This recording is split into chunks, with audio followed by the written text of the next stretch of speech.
প্রিয় সাংবাদিক ভাইয়েরা, আজকে আমরা ইনসানিয়াত বিপ্লব আপনাদের কাছে সবিনয়ে এটা তুলে ধরতে চাই যে এটা নিছক রাজনৈতিক দল নয়। পৃথিবীতে হাজার হাজার রাজনৈতিক দল আছে, কিন্তু পৃথিবীতে তিনটা রাজনীতি আছে কেবল।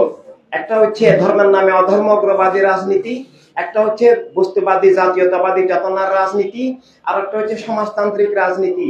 এই তিনটা রাজনীতির বিপরীতে একটা নতুন রাজনীতির নাম মানবতার রাজনীতি।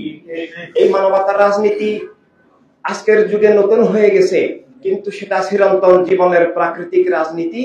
আল্লাহর হাবিব সাল্লাল্লাহু আলাইহি সাল্লাম যেটা দান করেছেন, সকল নবী রাসূল আলাইহিস সালাম যেটা দান করেছেন, সব মানবতার ধারকরা যেটা চেয়েছেন, আজকে সেটা বিলুপ্ত হয়ে গেছে।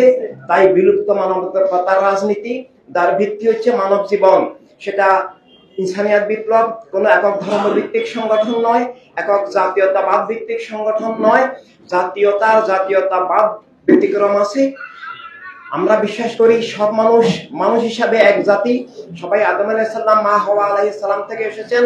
আমরা অখণ্ড মানব জাতি। আমরা অখণ্ড মানবতার দুনিয়া চাই, মানবতার রাষ্ট্র চাই, মানবতার দুনিয়া চাই। মানবতার রাষ্ট্র না হলে রাষ্ট্র মানবতা বিরোধী, মানবতা ধ্বংসাত্মক হয়ে যায়। তাই মানবতার রাষ্ট্র মানুষ হিসেবে সব মানুষেরই প্রয়োজন। সব মানুষের তার বিশ্বাস আদর্শ নিয়ে চলার স্বাধীনতা প্রয়োজন। সব মানুষের জীবনের নিরাপত্তা অধিকার প্রয়োজন। রাষ্ট্রীয় হক, রুটি রুজি, জীবন জীবিকা সবার জন্যই প্রয়োজন। যেখানে এক গোষ্ঠীবাদী রাজনীতি কায়েম হয়, একক ধর্মের নামে একক উগ্রবাদী জাতীয়তাবাদী রাজনীতি যেখানে কায়েম হয়, সেখানে অন্যদের বিশ্বাস আদর্শ ধর্মকে নিষিদ্ধ করা হয়।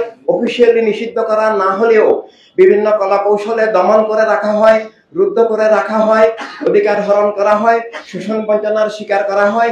নিজের অধিকার স্বাধীনতা চাইলে তাদেরকে বিভিন্ন কলা কৌশলে নির্যাতন নিপীড়ন করা হয়, জেল জুলুম মিথ্যা মামলার শিকার হতে হয়। আমরা বাংলাদেশেও তার শিকার হচ্ছি, ইন্ডিয়াতেও তাই চলছে। এভাবে সাম্প্রদায়িক উগ্রবাদী অধর্ম অপরাজনীতি থেকে, একক জাতিবাদী গোষ্ঠীবাদী পাশবিক রাজনীতি থেকে মুক্তির জন্য, সব মানুষের কল্যাণের জন্য, সব মানুষের অধিকার স্বাধীনতার জন্য, সব মানুষের নিরাপত্তা জীবন জীবিকার জন্য মানবতার রাষ্ট্র প্রয়োজন এবং মানবতার রাজনীতি প্রয়োজন। তাই সেই বিলুপ্ত মানবতার রাজনীতি, যেটা ছাড়া মানব জীবন হয় না, মানবাধিকার হয় না, যেটা ছাড়া মানবতার রাষ্ট্র হয় না, যেটা ছাড়া মিথ্যা বিচার জুলুম শোষণের গ্রাসে জীবন, রাষ্ট্র জবরদখল, ধ্বংস, রুদ্ধ হয়ে যায়, সেই জীবনের অপরিহার্য রাজনীতি, মানবতার রাজনীতিকে তুলে ধরার জন্য, পুনঃপ্রবর্তনের জন্য, পুনঃপ্রতিষ্ঠার জন্য বাংলাদেশ এবং বিশ্বব্যাপী ইনসানিয়াত বিপ্লব আমরা সব মানবতায় বিশ্বাসী মানুষকে নিজের জীবনের অবিচ্ছেদ্য বিষয় হিসাবে, নিজের জীবনকে মুক্ত রাখার জন্য, রাষ্ট্রকে রক্ষার জন্য, ধর্মকে রক্ষার জন্য, যার যার ধর্ম বিশ্বাস নিয়ে চলার স্বাধীনতা নিরাপত্তা রক্ষার জন্য আমাদেরকে মানবতা রাজনীতি, মানবতা রাষ্ট্র সবাইকে আমাদেরকে গড়ে তুলতে হবে। আর না হলে অধর্ম উগ্রবাদের শিকার হব। আমরা এখনো শিকার হচ্ছি। আমাদের মাজার শরীফে হামলা হচ্ছে।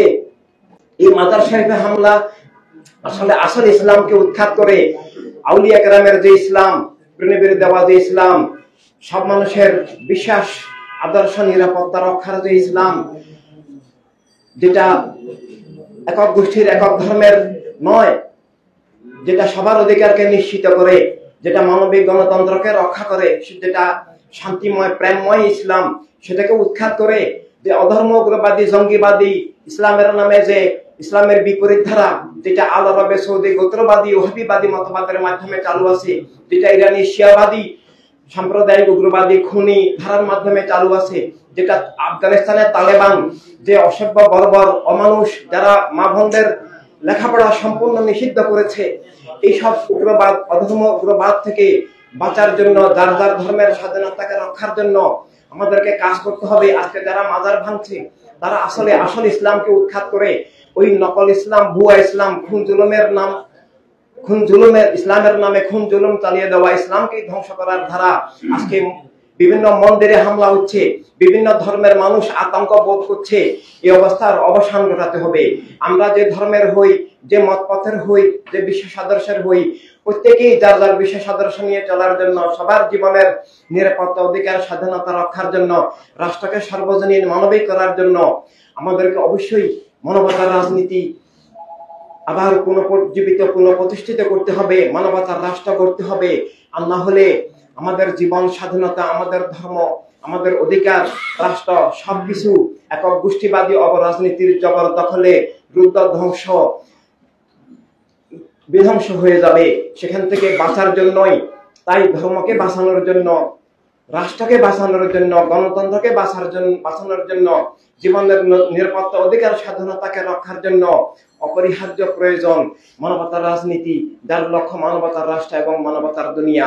তাই আমরা এই সংকটে প্রিয় সাংবাদিক ভাই বোনদের মাধ্যমে সমগ্র দেশবাসী এবং সমগ্র দুনিয়াবাসী সবার কাছে এই দিশা তুলে ধরতে চাই যে আজকে মানবতার সংকট, যে জীবনের সংকট, অধিকারহীনতা, নিরাপত্তাহীনতা, অর্থনৈতিক সংকট, বিভেদ, বৈষম্য, বিদ্বেষ, যুদ্ধ, বিগ্রহ, খুন, গণহত্যা চলছে, তার পিছনে একটা মাত্র অপশক্তি কাজ করছে, সেটা হচ্ছে একক গোষ্ঠীবাদী রাজনীতি, যেটা একক ধর্মের নামে বা একক জাতিবাদের নামে চলে। তাই সংকট বুঝতে হবে। এই সংকট থেকে মুক্তির একটা মাত্র উপায় সব মানুষের জীবন স্বীকার করা, যেই জীবন আল্লাহ রাসূল সাল্লাল্লাহু আলাইহি ওয়াসাল্লাম দান করেছেন, সব মানুষের অধিকার, স্বাধীনতায় বিশ্বাস করা, সব মানুষের আত্মমালিকানা, বাঁচার অধিকার, রাষ্ট্রীয় মালিকানা, বিশ্ব নাগরিকত্বে বিশ্বাস করা এবং তা প্রতিষ্ঠার জন্য মানবতার রাজনীতি প্রবর্তন করা, মানবতা বিরোধী রাজনীতি বর্জন করা, মানবতার রাষ্ট্র, মানবতার দুনিয়া প্রতিষ্ঠা করলেই কেবলমাত্র শান্তির দুনিয়া, প্রেমের দুনিয়া, ভালোবাসার দুনিয়া, সব মানুষের অধিকার, স্বাধীনতা, নিরাপত্তার দুনিয়া, খুন, জুলুম, অবিচার, শোষণ, পাশবতার উদ্যতা মুক্ত জীবন, জগৎ, রাষ্ট্র আবার পুনরুদ্ধার, আবার ফিরে আসবে। তাই সমস্যার মূলেও আছে একক গোষ্ঠীবাদী রাজনীতি, আর সমাধান হচ্ছে একক গোষ্ঠীবাদী রাজনীতি থেকে মুক্ত হয়ে একক গোষ্ঠীর রাষ্ট্র কাঠামো ভেঙে মানবতার রাজনীতি, মানবতার রাষ্ট্র, মানবতার দুনিয়া, সব মানুষের অধিকার, স্বাধীনতার দুনিয়া প্রতিষ্ঠা করা, যার মূলে আছে আল্লাহ রাসূল সাল্লাল্লাহু আলাইহি ওয়াসাল্লামের ভালোবাসায় সব মানুষকে ভালোবাসা, সৃষ্টির সবাই স্রষ্টার আরাধনা, স্রষ্টার উপাসনা, স্রষ্টার ইবাদত, স্রষ্টার ভালোবাসায় সৃষ্টির ভালোবাসা, স্রষ্টার রাসূলের ভালোবাসায় সব মানুষকে, সব সৃষ্টিকে ভালোবাসা, সবার কল্যাণ সাধন করা, সবার নিরাপত্তা, অধিকার রক্ষা করা। আর এটাই ইনসানিয়াতের রাজনীতি, ইনসানিয়াত বিপ্লব। আপনাদের সবাইকে অনেক অনেক ধন্যবাদ।